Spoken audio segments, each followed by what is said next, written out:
आप लोगों को ये बात मैं समझा रहा हूं कि अपने बल पर संगठन का निर्माण करना होगा और कैडर बेस ऑर्गेनाइजेशन करना होगा और केवल उत्तर प्रदेश का नहीं बनाना होगा, राष्ट्रीय स्तर का संगठन बनाना होगा। और ऐसा जब आप करोगे तो फिर अपने बल पर हर काम करने लायक हो जाओगे। ऐसा करने के लिए ये प्रयास है, ये कोशिश है। और इस कोशिश में हम लोग वामसेव के द्वारा हर प्रकार का आप लोगों को साथ सहयोग दिया जाएगा, हर संभव साथ सहयोग दिया जाएगा, सारे देश भर में दिया जाएगा। और बैकवर्ड क्लासेस को एक काम से अपने आप को दूर रखना होगा। या तो आप बैकवर्ड हो सकते हो या तो आप हिंदू हो सकते, दोनों एक साथ नहीं हो सकते। ध्यान रखो। थोड़ा सा आप लोगों का इतिहास बताता हूं, ओरिजिनल इतिहास पता नहीं हमारे लोगों को, ओरिजिनल बताता हूं। सिंधु घाटी की सभ्यता जब यहां इस देश में बनाई गई, कोई ब्राह्मण नहीं था, कोई ब्राह्मण नहीं था। तो उसके 1400-1500 साल बाद आए, सिंधु घाटी सभ्यता का विकास हुआ। उसके 1400-1500 साल बाद ब्राह्मण यूरेशिया से भारत में आए। उसके दरमियान आप देखेंगे कि इस देश में एक और लहर चलती है बुद्ध की, एक लहर चलती है महावीर की। ये दोनों के दोनों जो है मूल निवासी लोग हैं। और इसमें सबसे बड़ी लहर जो है वो बुद्ध की चलती है। इस प्रक्रिया में एक महत्वपूर्ण बात मैं आप लोगों को बताना चाहता हूं कि हम एक शब्द प्रयोग करते हैं मूल निवासी, हम एक शब्द प्रयोग करते हैं मूल निवासी। ये मूल निवासी में ये लोग है कौन? तो इतिहास के गहराई में जाने के बाद पता चला ये नाग लोग हैं। इस देश के जो मूल निवासी लोग हैं ये नाग लोग हैं। ये जो यूपी में जो यादव है उसके जाति का नाम है अहीर, है ना? है? अहीर। तो अही शब्द का अर्थ होता है नाग। किसी को पूछ, पंडित को पूछ लेना, पंडित जी अही शब्द का क्या अर्थ होता है?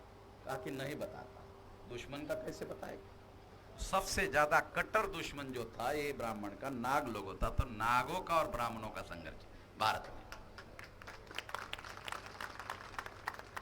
फिर उसके बाद इस देश के मूल निवासी जो है वो बाय रिलीजन बुद्धिस्ट लोग थे। फिर सम्राट बृहदत्त मौर्य जो आखिरी राजा था, पुष्यमित्र शुंग नाम के ब्राह्मण ने मारा। बहुत ब्रीफ में बता रहा हूं। पुष्यमित्र शुंग नाम के ब्राह्मण ने सम्राट बृहदत्त मौर्य, चंद्रगुप्त मौर्य के खानदान का आखिरी राजा सम्राट बृहदत्त मौर्य की हत्या की। हत्या करने के बाद पुष्यमित्र शुंग नाम का ब्राह्मण जो है वो राजा बना। ये ब्राह्मण का राज शुरू हो गया। तो इस तरह से उसके बाद में रामायण लिखी गई, उसके बाद में महाभारत लिखा गया,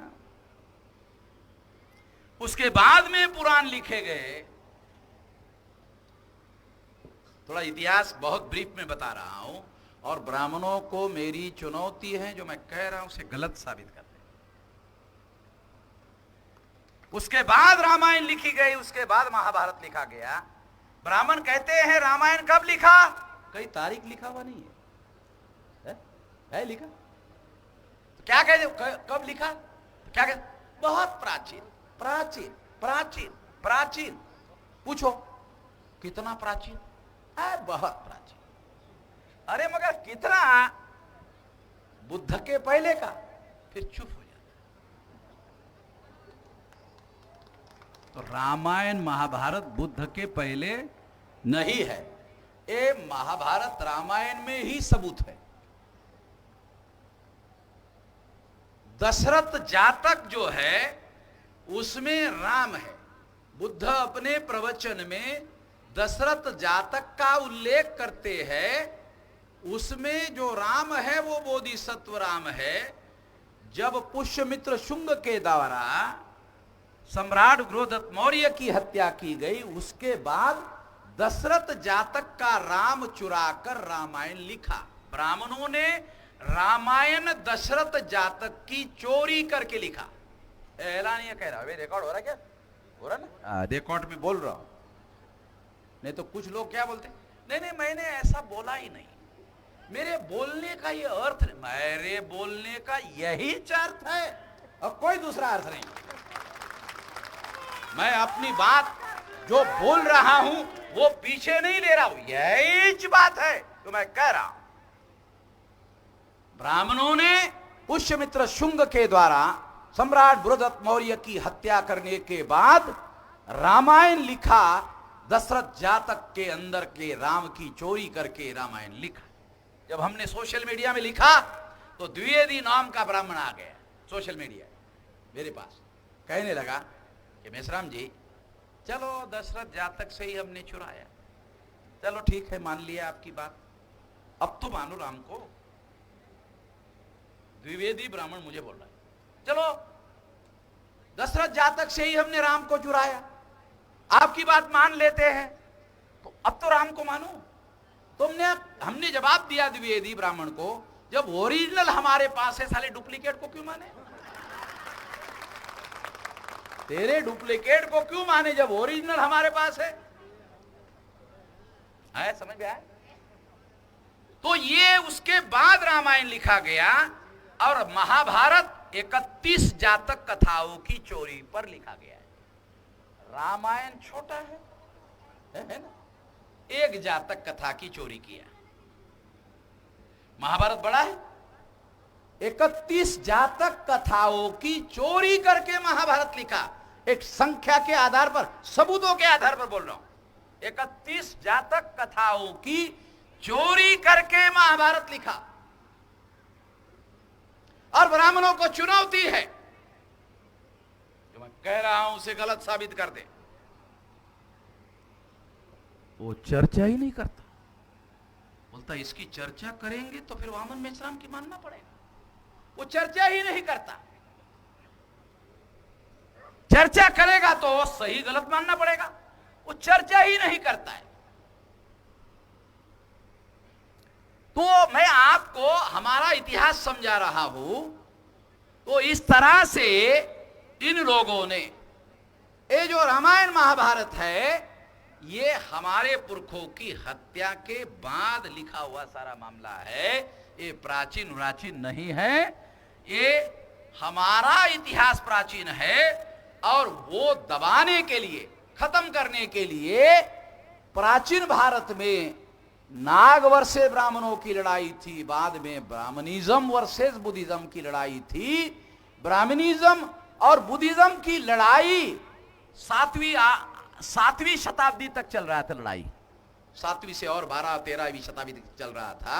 जब मुसलमानों का भारत में आगमन हुआ तो फिर ब्राह्मणों ने हिंदू मुसलमान का मामला खड़ा कर दिया, तो फिर हिंदू मुसलमान का मामला खड़ा हो गया और ब्राह्मणिज्म वर्सेस बुद्धिज्म की लड़ाई गायब कर दिया।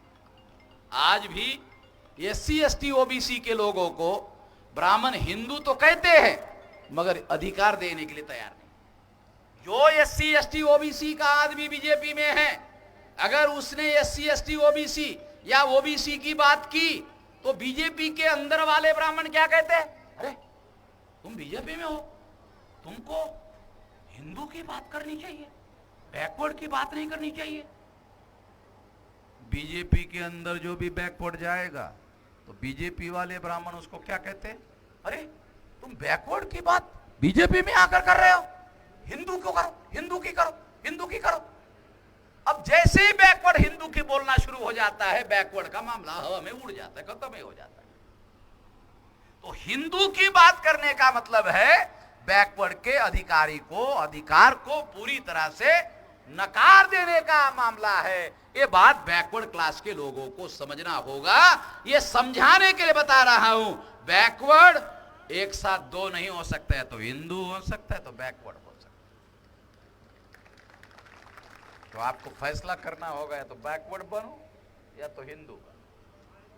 आपको बैकवर्ड बनेंगे तो अधिकार मिलेगा 52%, और बाबा साहब ने वोट का अधिकार जो दे दिया उसके अनुसार तो बैकवर्ड भारत का शासक वर्ग है। बैकवर्ड के लोगों को पता नहीं समझ में आ रहा कि नहीं आ रहा? आ रहा? चलो ठीक है, ठीक है, बहुत अच्छा है। समझ में आ रहा तो बहुत अच्छा बात है। थोड़ा जो नहीं समझ में आ रहा वो हम बताएंगे, मगर 52% की जरूरत नहीं है। अरे 51 से ही तुम शासक वर्ग बन सकते हो। 52 की जरूरत नहीं है, 51 से ही बन सकते हो। 52 से तो बनेंगे बनेंगे, मगर 52 वाले ब्राह्मणों के पार्टी की सरकार बनाते हैं, अपनी सरकार बनाते नहीं है। ये समस्या है, और इस समस्या ने बैकवर्ड क्लास की समस्या पैदा की। जो ब्राह्मणों की सरकार बैकवर्ड बनाएंगे, वो सरकार बैकवर्डों की गिनती करने के लिए तैयार नहीं है। देखो, नरेंद्र मोदी बैकवर्ड का आदमी प्रधानमंत्री बन गया, कितना महान है, कितना महान है। उदाहरण देता हूं, बोलता जंगलों में चित्ते खत्म हो गए, विदे अफ्रीका से लाया। बोलते जंगल में चित्ते खत्म हो गए, जंगली जानवर खत्म हो गए, उसकी गिनती किया। नरेंद्र मोदी देखो कितना महान है। जंगल में जो चित्ते थे बोलते 0 हो गए। बैकवर्ड 52 है, साली गिनती नहीं कर रहा है, जंगल के जानवर की गिनती कर रहा है, बोलते 0 हो गया। इतना महान आदमी है। जंगल के जानवर, हिंसक जानवरों की गिनती किया और 0 हो गया, तो साउथ अफ्रीका से वहां से चित्ते लाया, जंगल में छोड़ा, भी फोटो भी निकाला, अखबार में छपवाया, टीवी पर दिखाया। बैकवर्ड की गिनती के बारे में बोल ही नहीं रहा है। जब बैकवर्ड हिंदू बनता है तो अपने अधिकार भूल जाता है,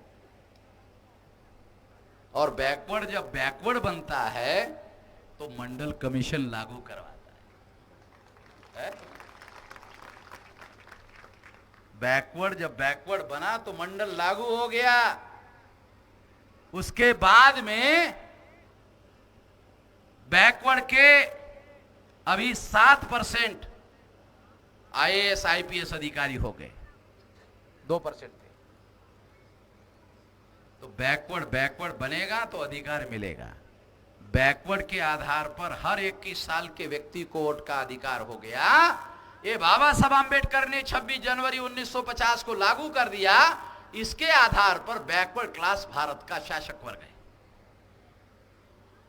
मगर कोई आदमी आपके घर में आकर ये नहीं कहेगा, ब्राह्मण भारत का आपके घर में आकर ये नहीं कहेगा, बैकवर्ड जी आप ही भारत का शासक वर्ग हो, ये लो, परोस कर आपको नहीं देगा। आपको इसके लिए संघर्ष करना होगा, और संघर्ष करने के लिए संगठन चाहिए, और संगठन बनाने के लिए जागरण चाहिए, जागरण के लिए विचारधारा चाहिए। इतना सारा मामला होगा तो होगा ना, अन्यथा नहीं हो सकता। इस तरीके से अगर आप काम करोगे तो ये निश्चित रूप से काम होगा। और इसलिए साथियों, इस बात को ध्यान में रखते हुए भारत के भविष्य का निर्माण 52% लोगों के जागृति पर निर्भर है।